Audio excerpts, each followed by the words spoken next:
I guess we didn't realize we were poor. That was one of the things, because we were always like in need of, So our shopping, we would go to the flea market.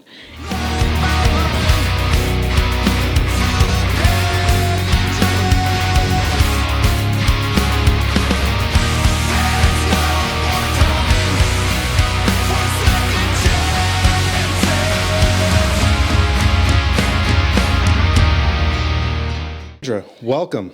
Thank you. So take us back to the beginning. Where were you born? I was born 50 years ago in Mexico. We're at Mexico. I was born in a little town called La Ribera, Jalisco.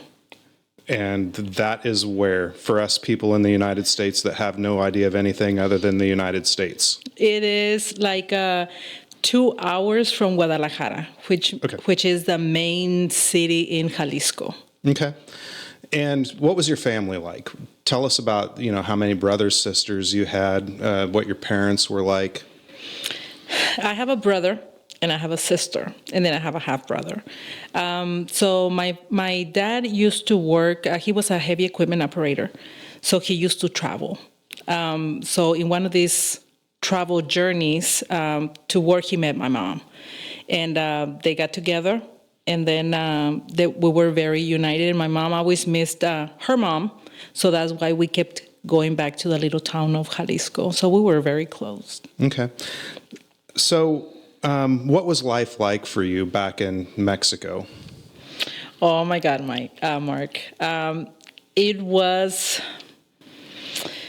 We didn't experience anything like we experience here. I mean, we were, as a family, we were very close. Like I said, my dad was a heavy equipment operator, so he was hardly ever home. So we were pretty much raised by my mom. My dad only come on the weekends, and then we were usually just with my mom, and we were just outside playing. Okay. I mean, it was school, home, play, and then that was it. So your dad was working in Mexico then, I assume? Yes. So before, I don't want to get ahead of myself here in the story, but when we were raised, yes, my dad used to travel, states in Mexico, and then cities, wherever the work was. So, but every weekend he would come home. Okay. So what was the turning point? What made your family decide, hey, it's time to venture to the United States? Poverty, money, the situation. My dad wanted to give us more, as a family father, man, he wanted to give us, more education. Education is not free in Mexico. Books are not free. Nothing is free. So it was getting tighter. The money was getting tighter. So it was with the three of us, and then my mom, it was not enough for my family. So my dad met another friend of his, that used to come to the United States and work in the fields, in agriculture. And then he convinced my dad, said, hey, we should go over there. You're going to get a lot of money. You can help your family. And told them stories about he had built a house and things like that, to better themselves and the family. So my dad took the chance, and he started coming to the United States and would leave us. For years, I remember 2 years at least. He was straight here in the United States, and then he will return home. But he will call every Sunday, talk to mom and talk to us. But yeah, that's how that journey started. How was that for your family? I mean, was that a difficult time for you guys, not having dad around? It was, but then it wasn't, because since my dad would only see us like on the weekends, we didn't really we did miss him, but then he would call, on the weekends. So we would still talk to him. But yeah, it was difficult because my mom would get mad at us. And my dad was actually the one, comforting us, making us feel better. And then we didn't have anybody to go to. You know, so whenever my dad called, my mom would tell us, "You better not tell your dad, you know, that you did this, or, you know, that you got spanked because, I mean, you didn't do your homework," or things like that, you know. So we did miss that part. And Gotcha. and my dad was very happy. Whenever he would come home, you know, he would start singing and dancing with us, and just, you know, a happy person. And we missed that, you know, Okay. whenever he was not around. Now, with him going to the United States, was there a improvement financially with the family from him making that move? You know, we didn't see it because we were children. Gotcha. But I know that my mom started my mom was very good with the money, you know, so they started building a better house, you know, so we started seeing that. But I mean, to us, it didn't mean anything because my dad wasn't there. Right. So I don't know. I'm pretty sure my mom did see some of those, you know, changes, but not us. Okay. So you said that he was there for about 2 years, and then the family moved to the United States with him. When was that, and what did that transition look like for your family? So it was like in 1987 when President Reagan, you know, passed that amnesty, you know, for to give an opportunity for the farm workers to actually give them a green card, you know, Okay. a pathway for citizenship. So I remember my dad coming home, you know, around that time, and he asked us. I mean, I'm pretty sure he wasn't like asking us. He was more like telling us that we were gonna come. He was just being nice about it. Yes, you know. At least I was telling my sister that. I was like, "Hey, Gabby, do you remember when Dad asked us?" And Gabby's like, "I don't think the story happened that way." So I'm like, "That's how I remember it. So that's my story. So I'm gonna stick to it." But I remember my dad, you know, saying like, "Hey, we're gonna go to the United States," and my grandma and most of my uncles lived in South Texas already. And we had our border crosser visa, you know, to come and visit grandma, like on the week, not on the weekends, on the holidays. So, but my dad wasn't there. If we were to go visit grandma, you know, to South Texas, my dad wasn't there because he wasn't working there. You know, he was working somewhere else. And then my dad says, "Well, you know, we're going to be with your grandma. You know, we're going to be with your uncles, with your cousins." So it wasn't like something totally new for us to a place where we're gonna go, but for us at that moment was kind of exciting. Oh, we're gonna go live with grandma, and we're gonna go see my uncle and my aunt, you know. So we were not really processing everything that was about to happen, you know, on that transition to move to the United States. And when you got to the United States, where was it that you ultimately ended up landing? Or maybe not ultimately ended up landing, but initially ended up landing? It was in Mission, Texas. It's only like 10 minutes from the border. Okay. You know, and it's very, very south. It's called the Valley, the Rio Grande Valley, El Valle. So it's pretty much same climate, same weather, because we lived at that time. Already, we lived in Vallehermoso, Tamaulipas, which is like an hour and a half from the border. Okay. You know, so we were very close to the border already, you know, and then when we finally made the move was in Mission, which was pretty close to there too. Okay. And what was Mission like? I mean, was there a huge Hispanic influence there already, a big culture of it, or, you know, was it pretty sparse at that time? No, well, maybe before 1987 was a little different, but at that year was when a lot of I'm going to say Mexicans, because Mexicans were the ones crossing over, getting their documents, and they're getting the opportunity to get their green card. You know, so some of the school districts are only Mexicans. The school district that we went to was more white. So there was not a lot of Mexicans, but that's when the eye opening came about when we started going to school. Now, were you at that point in time? Were you fluent in English, or was there bilingual programming in the schools? Zero English, Mark. Zero English. I only knew pretty much like, nowadays coming here, they say, oh, I took like a year in high school of Spanish. That's pretty much how much I knew of English. So you knew how to ask where the pen was. Actually, I did not even know that. That's funny. So we had zero English coming to the United States, and no, the teachers were not bilingual. So walk me through that. How was that for you and your family, not having at least the most rudimentary ability to communicate with people? That had to have been fairly difficult. Oh my goodness. And even though it was South Texas, even though there were a lot of Mexicans coming to the school that we started was East Sherryland, and we were the Rattlers. So when we started coming there were a lot of students that knew Spanish and English, but the teachers didn't. Okay. So when we went in there, I remember Mom dropping us off, like, okay, there. I mean, first of all, she had to take us to get all of our shots, because apparently she didn't keep records. Sorry, Mom, I don't know if she's listening, but I mean, she didn't keep records of it in Mexico.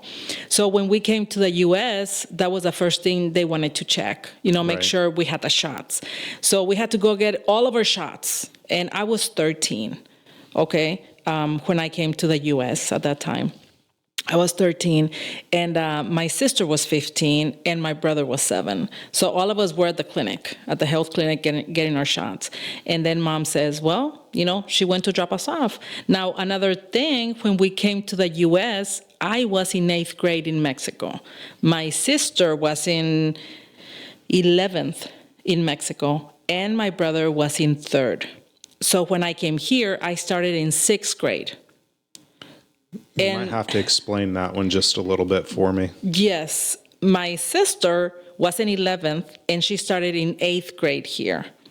And my brother in 2nd grade, because we didn't know English. Gotcha. Okay. So it was a shock, but we were not the only ones. There was a big influx of, students coming over. And I mean, it was like we were older, and we were going to, we were 13 at that time, and the ones in 6th grade were like, 11? I don't know. It was odd. Okay. Now, with coming over and having that language barrier in place, and then obviously, having some of potentially being behind on vaccinations and things like that, was there any sort of assistance that was given to your family throughout this process? Any sort of government help, or were you just kind of like, okay, you're over here, you're on your own? You see, when my parents got to have their documents, we didn't. They had some money saved, but it was only them two that got to get their documentation. Okay. But not the kids, because we couldn't. I don't know why, we just didn't. So all of us 3 were illegal, okay, per se. And only my parents had them. My dad had always been very stubborn to say, I'm the provider. Nobody's going to support my family. And even if there were some assistance, my dad never took it. Okay. My grandma will say, oh, they're going to be giving out cheese. You have to go and stand online. My dad was like, no, nobody's going to feed my family. I'm the provider. I'm going to feed my family. So. Okay. So, again, I keep going back because it's a little bit difficult for me to even understand. Looking at having some of those barriers in place, especially as a kid, because we all know kids can be really rough on each other. I don't think that that's changed over time. It might be getting worse now, but how were you and your family treated, coming over here and having that the difficulty, at least in the beginning, of being able to communicate with your fellow students and maybe your parents in the community? How were you treated during that process? I guess we didn't realize we were poor. Mm-hmm. That was one of the things, because we were always like, in need of, So our shopping, we would go to the flea market, or we would go to like Walmart or Kmart and put things on layaway. Ah, layaway. I remember that well. Yeah. And that's how we would go and do our shopping. But we started seeing more like the brand names, when we started going to school, because in Mexico we wore uniforms. So there was no such thing as, you're wearing brand new, or I mean, not brand new, but brand, So we didn't know. But when we came here, that was a big eye opener. Now, how the kids, we didn't, and I guess just the terminology changes throughout time, because we didn't see it as bullying, but we were made fun of because we didn't know English, Gotcha.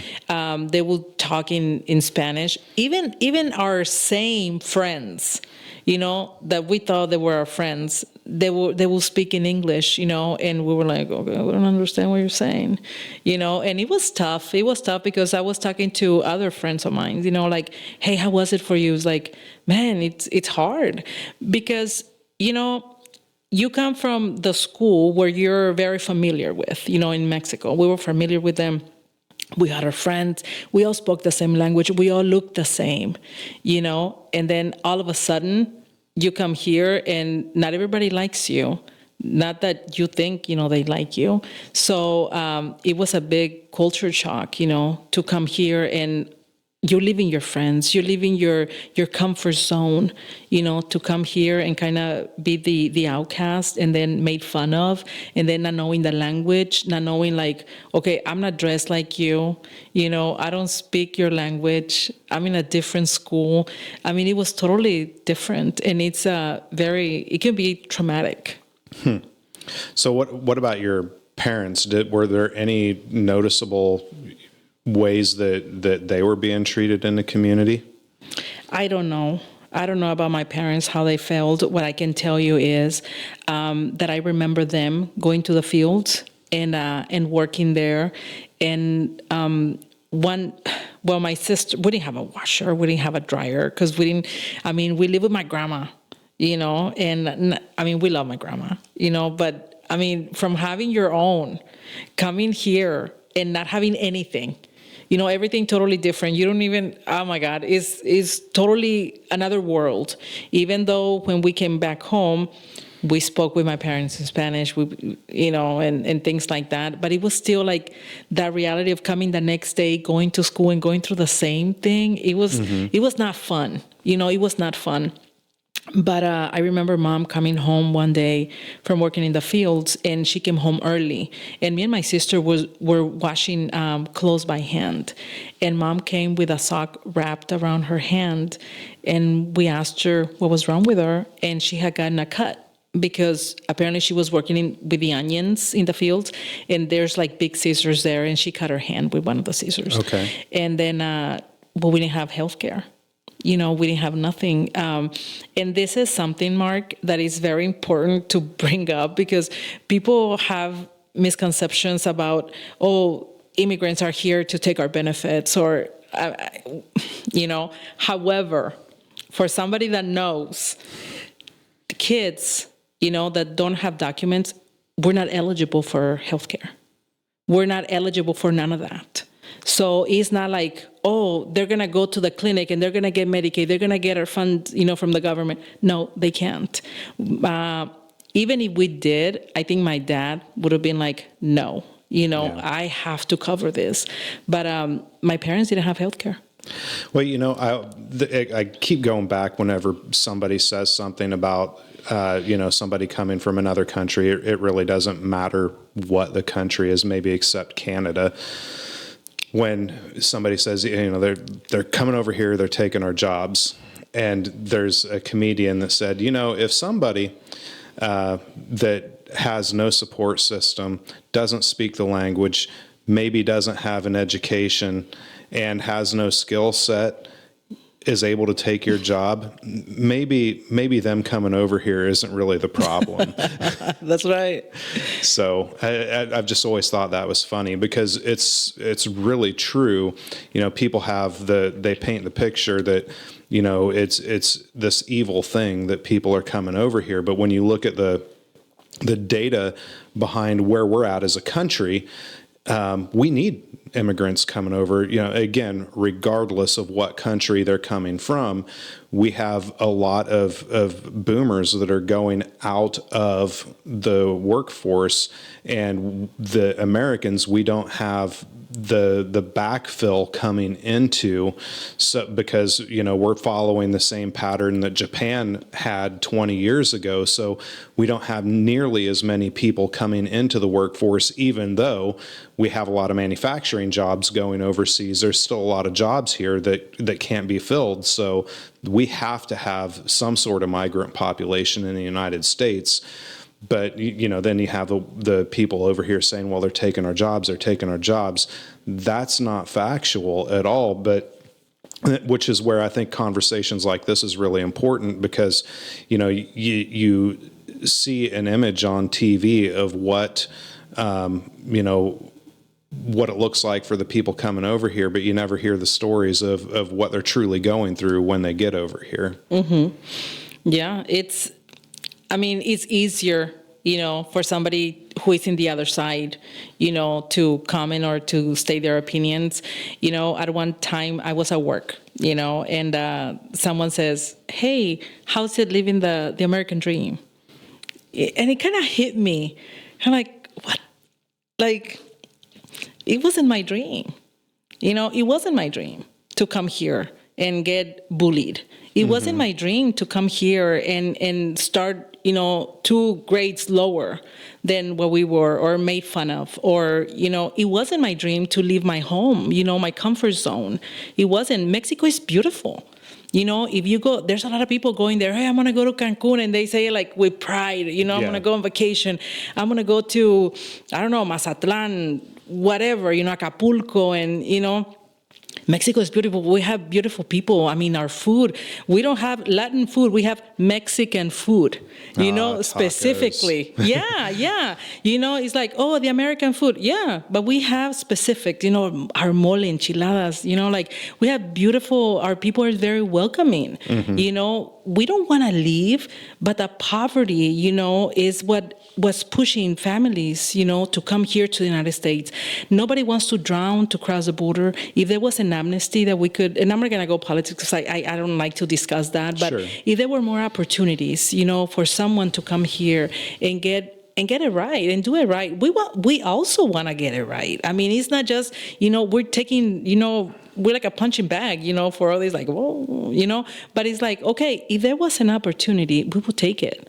And we will do it right. We also want to do that. We don't want to live afraid, because I was, afraid of, I got married and I didn't even have my documents yet, And I had to take my kids to doctor's appointments, and I was afraid. I will see a cop and I'm like, oh my God, I'm buckled up. I'm going to grab my hands, my 2 hands, the wheel, and it's frightening. To live like that. We don't want to do that. We want to, because we're not doing anything wrong. Right. But it's very scary, to not live, according to the law or documented. Not only because the job itself, but because we're not even, at night, we don't even sleep. Thinking, okay, is immigration going to come in and get me? Is somebody's going to report me? Is, just being afraid, what if, something happens? Right.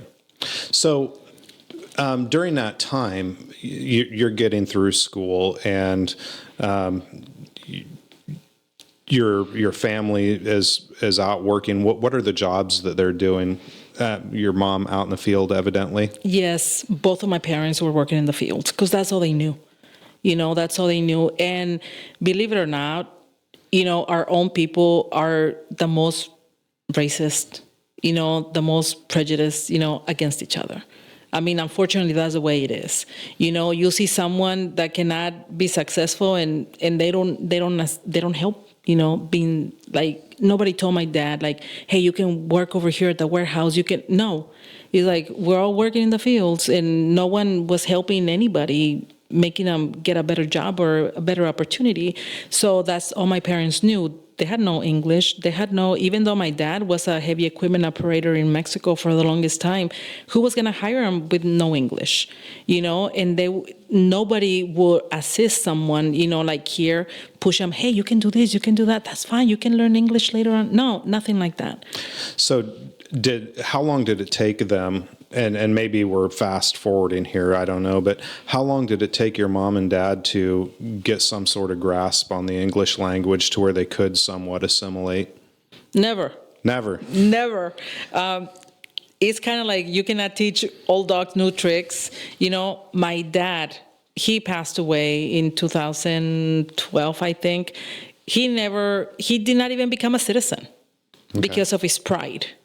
It's like, I'm going to go back to Mexico someday. I'm going to go back to Mexico. And he died with that mentality that he was going to go back to Mexico someday because he was only here, to help us, be successful. Okay. And your mom, she's still alive? My mom is still alive. My mom is still here in Ottawa. She knows a little bit. She knows a little bit because, I married a white person, so he doesn't know a lot of Spanish. So mom tries. They both try. He knows when he's getting screamed at, though. Yes. But he knows the best words only. See, that's all he needs to know. See. Oh, okay. Yeah. He didn't learn the no, right? Oh no. So what was life like? You've graduated high school. Take me through what life was like after high school for you. Actually, I didn't graduate high school. Oh, okay. I was older. It's pretty embarrassing to be 18 and you're still like in 11th grade. It takes, I don't know, it was just not cool because the kids, 17 years old, were already graduating. So, but I guess I take it as an excuse. I got married. And then eventually I dropped out. I was like, no, I'm married now. I got married when I was 18. So I got married and I could not get my documents yet. And then I had, it was not difficult, but it was more like when you settle and you're like, I don't need it. Like, I'm good. What am I going to do? He was working. And when you have that mentality, like, why am I here for? Why am I here for? Like, why am I going to work? Where am I going to, you don't know what you don't know. We were raised poor. So we were, not that I have money now, but the mentality is like, why am I going to be successful? Why am I going to do more? For what? So that's how my mentality was at, because I guess you get tired of being bullied, or you get tired of being looked at different. I remember going to the WIC clinic, okay, and I was there, and they were checking my blood sugars. They were just checking me out, not checking me out, but checking things on me. And the nurses started talking about me in English, and at this time I already knew English. Okay. But they were talking about me, in English, and I'm like, you're like, damn it, I'm right here in front of you. I can hear you. Like, I'm right here. I didn't say nothing because I wanted to see what they had to say. Yeah. But then when they finished talking, I did say something like, because they were saying, oh, this girl, something about me. And then like, what time was my next appointment or something like that, right? And then when they were done, I said, well, my next appointment is, but I said it in English, and they just looked at me like, well, shit, and, but yeah. Foot and mouth. But that was it. Okay. So I know that you have set not graduating high school aside.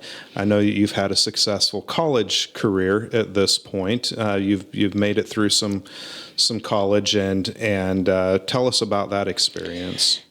When I had my two kids, because I have four, but I had my two first.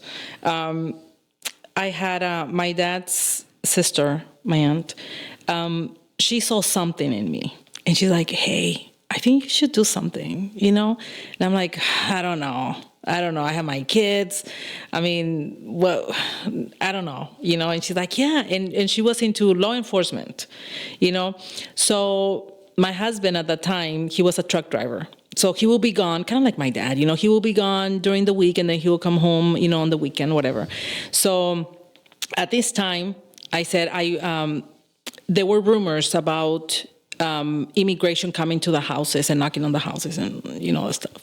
So I told him, you know what, I need to get my documents. This is it. Because now, since I had a husband that was a citizen, were better chances for me to get my documents. So he did. Little fast forward a little bit, he did get me, I got my documents. And then when my 2 older kids were like 4 and 5, then I started going, I went to college. It was a vocational school and I love numbers. So I studied accounting. And then the best of fields. Right. And then, that's a universal language for us. It didn't need any interpreting, any translating. That was, the only language that I knew, the numbers. And so, but I got my GED at that time too, so I was like, hey, and it made me feel good. Right. Because I had like an A, like all my grades were like really good, right? Because I liked it. I really liked it. And, you like punishment. I do. I guess I like the stress, but, and that's how I, ended up, having that vocational course and things like that with my education. So let's fast forward just a little bit. You have kids of your own. You said you had 4 kids. What do you think? We've spent a little bit of time talking about your experience as a child in the United States. And obviously, they're clearly going to have a different experience than what you had growing up. What do you think that those differences are between what your kids had as an experience of childhood versus what you had as an experience in childhood? They'll never know what. I mean, one thing is me telling them, and for them to know that actually, they're never going to experience the same thing. What I can tell you is I'm always telling them, like, I don't know why. It's like, your last name is Ponce. It's not Ponce. I mean, I'm really like that, like, be proud. Right. Be proud. You have Mexican roots. And even though they're born in the United States, evidently they're powerful. They're powerful. Yeah. Latinas. Just not the dudes. No, just the girls. Yeah. Okay. just so we're clear on that. For me, it's very important traditions. For me, it's very important the culture. For me, it's very important to know who they're coming from. Even though they were born, they're raised, they never had to go through anything that we went through. For me, it's important for them to know who they are. Right. I mean, I don't want them to be like embarrassed, because, my mom is Mexican, or no, this is who we are, and we're here to make a difference. And I always tell them, we're not here to be a statistic. We're here to make a difference. And I have my oldest son, he's big dude, big beards. I mean, if you see him, you'll be like, oh, kind of like intimidating. But I'm like, no, be proud of who you are, and don't be a statistic. It was hard. My first husband ended up, passing away, and I raised my kids on my own, and it was double, that responsibility. If you don't mind me asking, what did he pass away from? He was an alcoholic. Okay. And so that didn't help. So yeah, he passed away, and that's another thing, that I'm always telling my kids, like, don't drink. My dad, the same, he passed away. He was an alcoholic too, so it's from both sides. It's like, oh my God, please don't overdo it, and if you can avoid it, please do. Yeah, it's funny because, alcoholism runs in my family also. And it's really hard for people to understand that, even though it is socially acceptable, even though it is available, it's a problem. Mm-hmm. And you have to be very careful with it because it will damage and kill you. Yeah. Yes. So it's very unfortunate that, my kids are successful kids, but their father was not there to see it. Yeah. So that hurts, because I mean, every time they do something good, it's like, well, even though my husband, he's very supportive, of the kids and everything, it's kind of like their father is not there to see, how successful and how good, his kids are. Right. And, at the end of the day, bless the guy who comes in and or woman, whichever, it doesn't really matter, the person that comes in and assumes that role.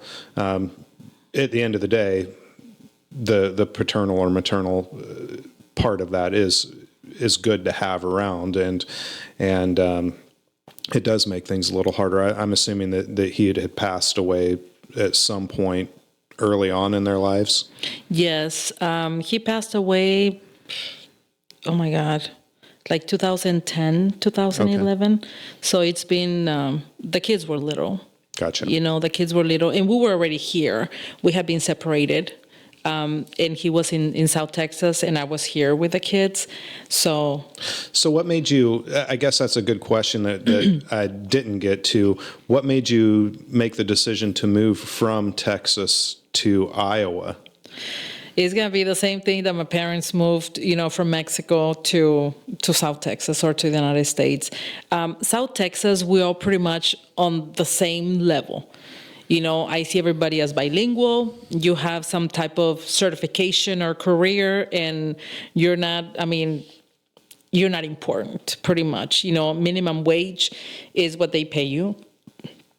And that's where I was at. And I could not make it with the 4 kids, So I asked my mom. She was here in Ottumwa. And I said, Mom, damn it, I didn't want to ask her because I was used to me being just like that, the main provider.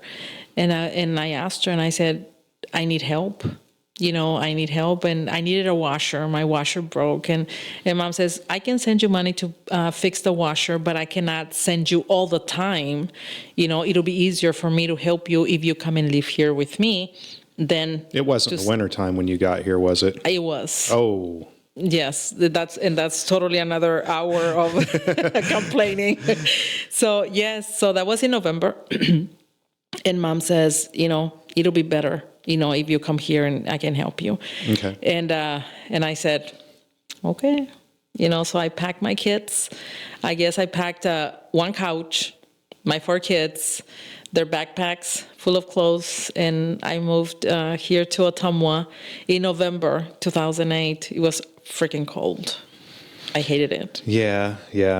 It's always a nice shock when people first experience Iowa winter. So looking back, you've been in the United States for a long time. You've established a family here.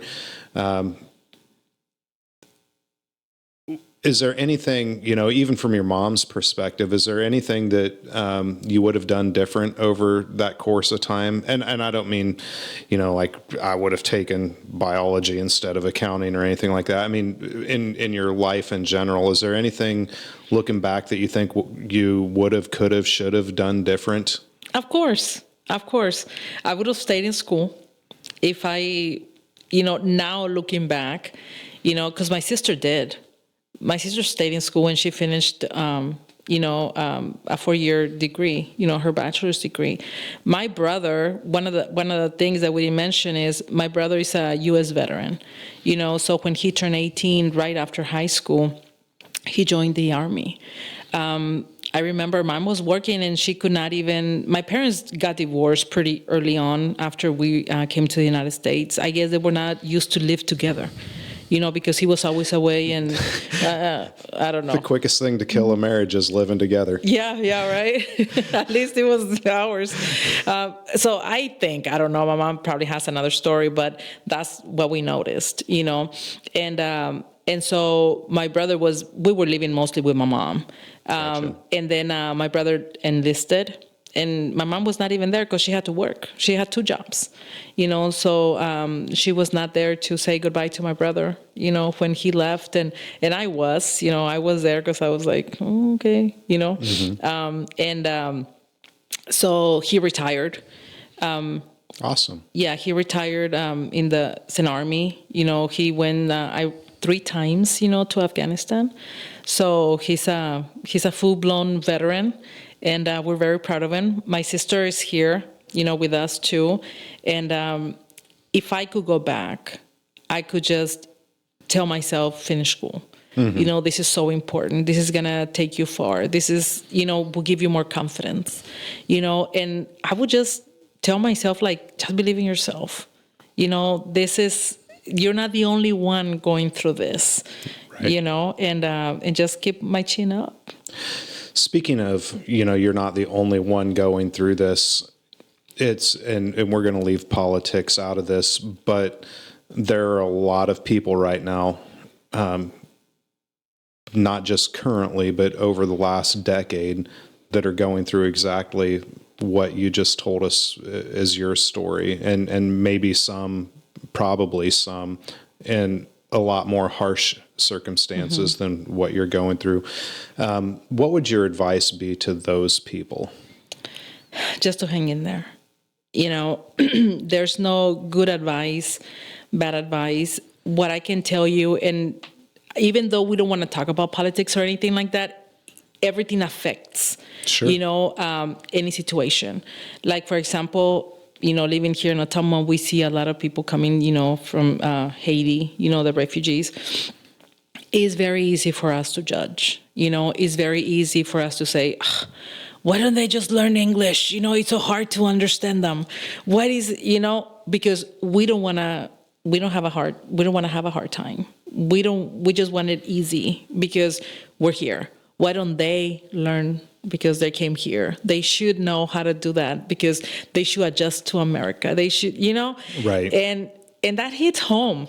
That hits home, when people just like expect it, like, well, they should just do this. But I put myself in their shoes, or I can ask somebody and say, okay, let's say, because again, and I can tell you, and I don't know all these people coming in, I don't know them, but I can tell you from personally, they don't want to be here. Nobody wants to be here. We have beautiful countries. We have, everything is where our home. Okay, we live in families. We live in everything behind. We don't want to leave that. We don't want to be here, but our governments has made it so hard, that as a parent, I don't want my kid to die because they don't have food to eat. Right. I don't want my mom, I don't want my relatives, to go through the poverty. We don't want that. Yeah, it's funny because I've had this conversation with people in the past, hey, put yourself in some of these folks' shoes. You have a couple of kids at home, let's say, and your kids don't have food. Your spouse doesn't have food. There's absolutely no opportunity for you. That an hour, 2 hour, 3 hours away, even though it's not legal for you to be there, you can get food for your family. What do? And, well, I would follow the law. No, you wouldn't. You wouldn't do that if your kid was starving. You're lying if you say that.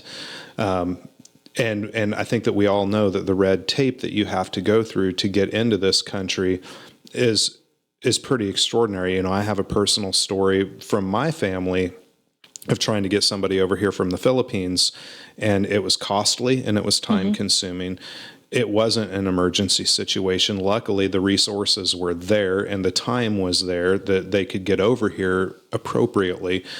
A lot of people don't have that. So, to your point, have a little bit of heart, because these people are going through some circumstances that are putting them over here, and it doesn't help when, we have people saying, you just need to go back home. In some cases, like your story, home might not be Guadalajara. Home might be Eagles Pass, Texas, or something like that. That might be where they were born. So they only had Spanish in the household. Their local community was only Spanish. that's the only home they know. Their home isn't in Mexico or Haiti or, pick your country. And it's hard, because even, for example, I came to live with my mom, here in Ottumwa, and it was in November.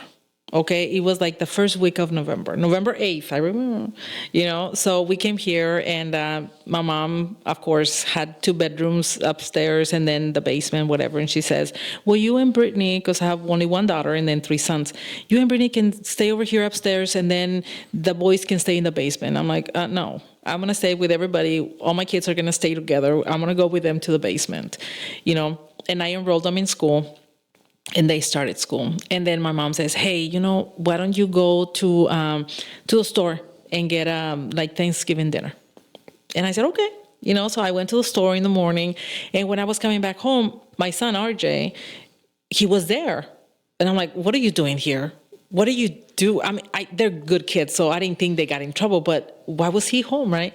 And he says, well, my principal, said that we were homeless.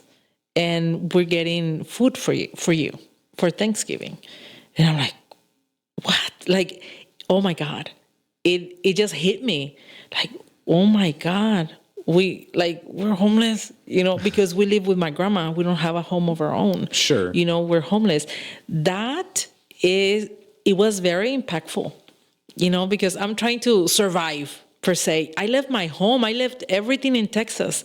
It's like my parents left everything in Mexico. I left everything in Texas, to survive, to make a better future for my kids. And I came here, and then I'm homeless. Like, shit. Oh my God. And that, Mark, I think that was a big wake-up call for me. Like, you cannot just sit here and wait to get a job. You cannot just sit here and go to the food stamps. And I think our mentality was like that because my dad, you don't want the government to support you. You don't want the government. My dad will always tell us that. We're here. You're going to work. You're going to do the best. The government is not going to support you. So that's what we had. Like, no, I'm not going to ask for help. I'm going to do my best. And if I can't, that would be my last resource to ask for help. So my dad worked very long hours, in the fields, and my mom had 2 jobs, always hard worker. Even here, my mom was working, at the processing plant here in Ottumwa, and she would double, work 2 shifts because she didn't want to ask for anything. If she had debts, she wanted to make sure she paid it. She wanted to make sure, she went to Mexico for vacations, and, always working for what you want. Not asking what you want. There's some people that could take some lessons from that. Yeah. But the homeless part, I think it was a big push for me, and encouragement. Like, it was tough at that time, when I learned that I was homeless, with other kids. And I remember at night when I put them all to bed, I looked at them, I'm like, I promise I'll be a good mom, a better mom for you guys. Well, and looking at where you're at now versus where you were at then, it seems like you made good on that promise. Oh, yes. And still, as a grandma, I'm like, oh, my God. Oh, yeah, you're a grandma. Oh, yeah. So we can start calling you Granny. Yeah. My God. Mm-hmm. Sweet. Well, hey, thanks for coming today. Yeah, thank you. Thank you for inviting me. It's been a pleasure.